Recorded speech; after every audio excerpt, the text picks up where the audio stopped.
Let's talk about this partial U-turn now properly with regard to Yvette Cooper's announcement yesterday that she and the Labour government will allow us, how nice of them, a limited local probe into child rape gangs, the grooming gangs. It will be pretty toothless by the looks of it. It won't have the ability to go very far. And we're going to talk about that a little bit, in a bit more detail now with Peter Garsden, who is a solicitor, so he knows his stuff from a legal perspective. So we'll talk about some of that. And he's also the president of the Association of Child Abuse Lawyers. Peter, thank you for joining me. Pleasure. What do you make of this? I mean, maybe not the politics of it, but the extent to which what I would call a limited local investigation undertaken by only 5 councils, despite the fact that almost the whole of Britain seems to have been affected by this over decades. What do you make of the ability for what Yvette Cooper has authorised to actually get to the bottom of this problem and to prevent it happening again in the future? Well, there are several very important points, some of which have been already made in other media outlets. Firstly, if there is a local inquiry, there is no power on the part of the leader to compel disclosure of documents. There is no power to compel the attendance of witnesses. There will be no representation at all for anybody who gives evidence to the inquiry. They'll be without independent support. The report doesn't necessarily have to be published. It does, and the evidence doesn't have to be given in public. So it is a toothless process. Interestingly, the independent inquiry into child sexual abuse, when that was in its gestation period, initially the Home Office wanted that as a non-statutory inquiry, and there was a lot of complaint about it. The dismissal of several chairmen. Eventually, the government agreed to hold a statutory inquiry under the Inquiries Act of 2005. I can understand the government asking for a local inquiry if it is a purely local matter, but this is clearly a national epidemic. Yes. It is a national epidemic of rape. Indeed. Some very serious allegations, a number of prosecutions and failed prosecutions, a number of failed investigations. There is alleged culpability on the behalf of local authorities and the police. And it's the sort of thing where there needs to be some sort of compulsion. Otherwise, the evidence is not going to come out. And so, Peter, what I'm gleaning here, and look, I am saying this tongue in cheek because I think this is pathetic on the part of Yvette Cooper. This partial U-turn to somehow appease other politicians, the public, and the media. But in that partial U-turn, so what we're saying is that it's the councils that are going to be investigating themselves, therefore marking their own homework. It only probes 5 areas, even though there are, I think, 29 different police forces currently in the spotlight over this, either historically or in terms of there being current allegations of child rape being investigated. There will be no compulsion to requisition evidence, no compulsion to have witnesses, no one will be under oath, there'll be no support and no transparency. But apart from that, it's a great idea. Yes. I mean, nice seriously. I mean, I'm sorry to kind of be sarcastic about it, but I don't know any other way to treat this rather than the way it deserves to be treated. This is pathetic, lightweight, tinkering, window dressing.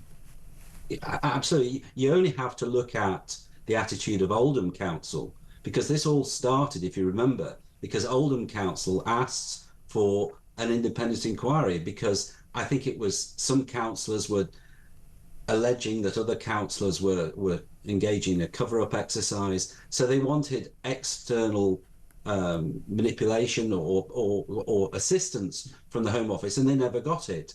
And the same will be the case in many other councils where, obvious signs of sexual exploitation have been overlooked.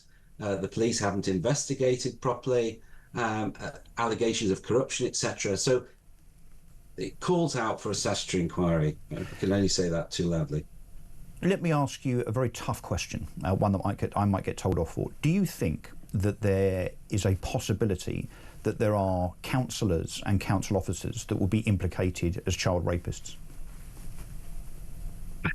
Nothing would ever surprise me. I've been doing this type of work now for 30 years, I've seen countless examples in various different institutions where a blind eye has been turned, abuse has been complained of but not investigated properly.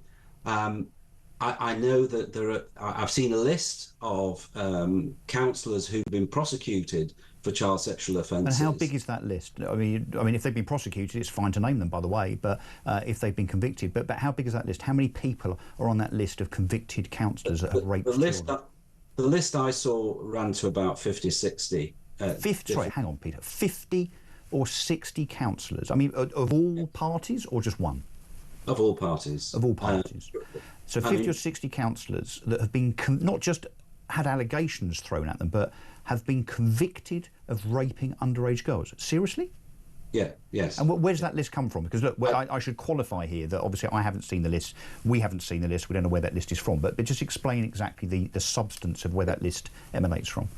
I wish I could tell you. I don't know who compiled it. It's a list of, it's not a list of allegations, it's a list of convictions.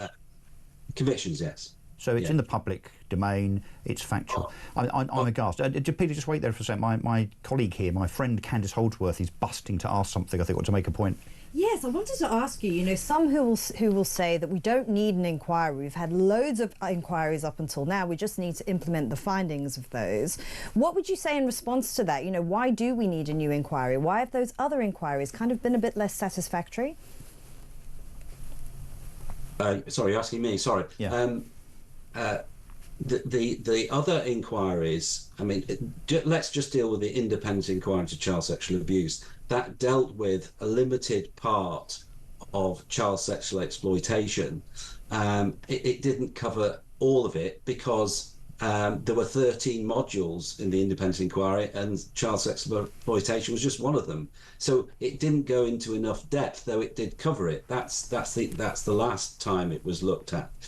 As far as the other local inquiries are concerned, there are allegations that some of the police officers didn't attend, refused to cooperate. The Manchester inquiry, for example, was limited in duration, I think from 2011 to 2014. So one needs to have another look at this with proper compulsion and a national inquiry to look at this problem generically, nationally, rather than locally. And Peter, just to ask a kind of follow-up question in terms of the local inquiries that have now been sanctioned pathetically by Yvette Cooper, will they just probe the incidents themselves, the actual rapes, and it seems from what I've read, allow investigations to be restarted if they were kind of inadequate? Will this also go as far as investigating the cover-up itself? Because there are two issues here. One is, of course, the atrocities, the criminality of mass child rape. The other, of course, is how this was covered up. So do these local probes go that far? I honestly can't answer that question.